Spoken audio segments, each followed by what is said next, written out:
Assalamualaikum warahmatullahi wabarakatuh. Alhamdulillahi rabbil alamin. Wassalatu wassalamu ala ashrafil anbiya'i wal mursalin Nabiyyina Muhammad wa ala alihi wa sahbihi Wassallama tasliman katsiran ila yaumiddin, amma ba'd. Kaum muslimin dan muslimah yang dirahmati Allah subhanahu wa ta'ala, alangkah bahagianya seorang muslim yang mentaati Rabbnya Allah Rabbul Alamin. Sesungguhnya kebahagiaan yang hakiki, yang sebenarnya, yang dinikmati seorang hamba ialah dengan mentaati Allah Subhanahu wa ta'ala. Firman Allah ta'ala, man amila salihan min zakarin aw unsa wa huwa mu'min falanuhyiyannahu hayatan thayyibah wa lanajziyannahum ajrahum bi ahsani ma kanu ya'malun. Sesiapa yang beramal saleh di kalangan lelaki ataupun wanita dalam keadaan dia beriman kepada Allah, maka kami akan berikan kepadanya kehidupan yang berbahagia, dan kami akan membalas mereka dengan pahala yang lebih baik daripada apa yang mereka kerjakan itu. Saudara dan saudariku yang dirahmati Allah Subhanahu wa ta'ala, kebahagiaan seorang mukmin semakin bertambah ketika dia semakin dekat dengan Tuhannya, semakin ikhlas dan mengikuti petunjuknya. Seorang mukmin yang sejati senantiasa merasa ketenangan hati dan jiwa. Dia menyadari bahawasanya dia memiliki Tuhan yang mengatur segala sesuatu dengan kehendaknya. Al-Imam Ibnu Qayyim rahimahullah menyatakan bahawa tanda kebahagiaan itu ada 3 perkara. 3 perkara itu ialah bersyukur ketika memperoleh nikmat, bersabar ketika mendapat kesusahan, dan bertaubat ketika melakukan kesalahan. Sesungguhnya 3 perkara ini merupakan tanda kebahagiaan dan keuntungan seorang hamba di dunia dan di hari akhirat. Maka mestilah senantiasa ada 3 perkara ini dalam diri seorang muslim. Saudara dan saudariku yang dirahmati Allah Subhanahu wa ta'ala, Rasulullah SAW menggambarkan kebahagiaan dan kegembiraan orang yang taat kepada Allah Subhanahu wa ta'ala melalui ibadah puasa yang dikerjakannya itu. Di dalam sebuah hadis yang diriwayatkan oleh Muslim, Nabi SAW bersabda, lis-shaimi farhatan yafrahuhuma, idza aftara fariha bi fitrihi wa idza laqiya rabbah fariha bis shaumihi. Bagi orang yang berpuasa memiliki 2 kegembiraan, yaitu apabila dia berbuka puasa, dia gembira dengan berbuka puasanya, dan apabila dia bertemu Tuhannya, dia gembira dengan membawa amalan puasanya. Saudara dan saudariku yang dirahmati Allah Subhanahu wa ta'ala, seorang muslim bergembira ketika berbuka puasa bukan setakat dia gembira kerana menikmati makan minum yang sebelumnya diharamkan. Lebih dari itu, dia gembira kerana berjaya mentaati Allah Ta'ala melalui ibadah puasa yang dikerjakan pada siang harinya dengan keimanan yang terpacak dalam hatinya dan pengharapan penuh kepada Allah Azza wa Jalla.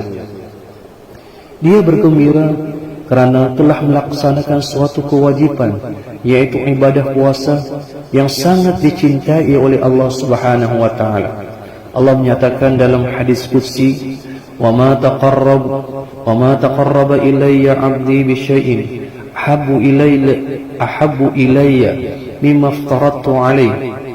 Dan tidaklah seorang hambaku yang mendekatkan dirinya kepadaku dengan sesuatu yang aku lebih cintai daripada apa yang aku wajibkan, apa yang aku fardukan ke atasnya. Hadis riwayat Al-Bukhari. Saudara dan saudariku yang dirahmati Allah Subhanahu wa ta'ala, kegembiraan ketika bertemu dengan Rabbnya Allah Subhanahu wa ta'ala dengan membawa amal-amal soleh, termasuklah ibadah puasanya. Dengan amal solehnya itu Allah memuliakannya. Masuklah dia melalui pintu Ar-Rayyan yang disediakan Allah Ta'ala di surga, khusus bagi orang-orang yang berpuasa, yang apabila dia meminum airnya, maka dia tidak akan haus selama-lamanya. Puasanya itulah juga yang memberikan syafaat kepadanya, yang memberi syafaat kepadanya setelah mendapat izin dari Allah Subhanahu wa Ta'ala.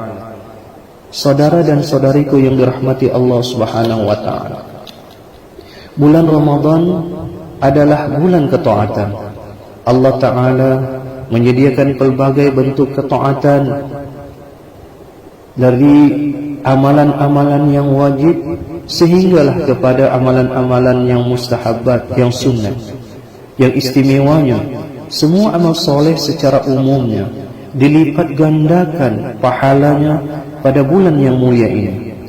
Maka sebagai seorang muslim, ambillah kesempatan keemasan ini untuk menambahkan ketaatan kepada Allah Ta'ala, kerana sememangnya kita sebagai seorang hamba dituntut untuk senantiasa mentaati Allah dan Rasulnya semasa kita hidup di dunia yang sementara ini. Firman Allah Subhanahu wa Ta'ala, Ya ayyuhallazina amanu ati'ullaha wa ati'ur rasul wa la tubtilu a'malakum. Wahai orang-orang yang beriman, taatilah kamu akan Allah dan taatilah kamu akan Rasul, dan janganlah kamu merosakkan amalan-amalan kamu. Saudara dan saudari yang dirahmati Allah Subhanahu wa Ta'ala, ketaatan kita yang kita lakukan itu walaupun sekecil zarah tidaklah hilang begitu sahaja. Bahkan ia akan senantiasa bersama kita sehinggalah ketika kita berada di alam barzakh, alam kubur. Amal solehlah yang menjadikan kubur kita terang dan lapang dan memberikan kenikmatan kepada kita di sana. Nabi SAW pernah bersabda dalam sebuah hadis yang diriwayatkan oleh Al-Bukhari dan Muslim, Yattabi'ul mayyita salasatun ahluhu wa maluhu wa amaluhu fayarji'u isnani wa yabqa wahidun wa yarji'u ahluhu wa maluhu wa yabqa amaluhu. Akan mengiringi jenazah tiga perkara, keluarganya, harta bendanya dan amalannya. Lalu pulanglah dua perkara dan tinggallah satu perkara. Pulanglah ahli keluarganya dan harta bendanya, dan tinggallah bersamanya amalannya. Hadis diriwayatkan oleh Al-Bukhari dan Muslim. Saudara dan saudariku yang dirahmati Allah Subhanahu wa Ta'ala, maka sesiapa yang ingin bertemu dengan Rabbnya Azza wa Jalla pada hari kiamat kelak dengan sukacita, gembira dan redha, maka di dunia inilah di mana kita sebagai hamba-hambanya diberikan sekali sahaja peluang untuk kita beramal soleh, kerana dunia ini adalah darul amal, adalah tempat untuk beramal, manakala akhirat adalah darul jaza, adalah tempat untuk menerima balasan. Saudara dan saudariku yang dirahmati Allah Subhanahu wa Ta'ala, Allah Ta'ala berfirman, "Faman kana yarju liqa'a rabbih falyamal 'amalan shalihan wa la yusyrik bi'ibadati rabbih ahada." Maka sesiapa yang ingin mengharapkan pertemuan dengan Tuhannya, maka di dunia ini hendaklah dia beramal soleh dan janganlah dia mensyirikkan Allah dalam ibadatnya dengan seseorang pun. Ulama tafsir Syekh Abdul Rahman bin Nasir As-Sa'di rahimahullah menyatakan tentang ayat ini. Beliau menyatakan bahawa amal soleh itu ialah amalan yang menepati syariat Allah. Adapun maksud wala yusyrik bi'ibadati rabbih ahada, dan janganlah ia mensyirikkan Allah dalam ibadatnya dengan seseorang pun. Maksudnya, janganlah dia memperlihat-lihatkan, menunjuk-nunjukkan amalannya kepada orang lain. Bahkan wajib dia mengikhlaskan ibadahnya itu hanya kepada Allah Subhanahu wa Ta'ala. Dengan melaksanakan kedua-dua perkara ini, maka tercapailah apa yang diharap dan dicari. Adapun selain dari keduanya, yaitu tidak ikhlas, dan tidak berittiba mengikuti petunjuk Rasulullah sallallahu alaihi wasallam, maka dia akan menanggung kerugian sama ada di dunia dan di hari akhirat, dan dia pun jauh daripada Allah dan jauh daripada keridhaan Allah Subhanahu wa taala. Saudara dan saudariku yang dirahmati Allah Subhanahu wa taala, raihlah sebanyak kemuliaan, kebaikan dan pahala yang berlipat ganda di bulan yang sangat agung dan istimewa ini, dengan cara mengerjakan amalan-amalan yang diperintahkan Allah dan dicontohkan Rasulullah sallallahu alaihi wasallam, serta menjauhi perkara-perkara yang dilarang. Inilah yang dapat meningkatkan keimanan, ketakwaan dan amal kita. Ingatlah, Allah Subhanahu wa taala berfirman, "Wa tazawwadu fa inna khairaz zadi taqwa ya ulil albab, wattaquni ya ulil albab." Dan persiapkanlah kamu bekalan, sesungguhnya sebaik-baik bekalan adalah takwa, dan bertakwalah kamu kepadaku, wahai orang-orang yang berakal.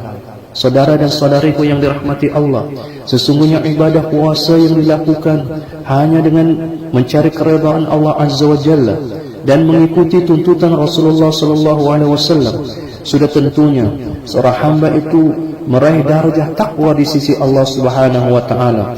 Firman Allah Subhanahu wa taala, "Ya ayyuhallazina amanu kutiba alaikumus syiyam kama kutiba alal ladzina min qablikum la'allakum tattaqun." Wahai orang-orang yang beriman, diwajibkan ke atas kamu berpuasa seperti mana yang telah diwajibkan ke atas orang-orang terdahulu sebelum kamu, mudah-mudahan kamu bertakwa. Wa sallallahu ala Muhammad wa ala alihi washabbihi wasallam. Walhamdulillahi rabbil alamin. Wassalamu alaikum warahmatullahi wabarakatuh.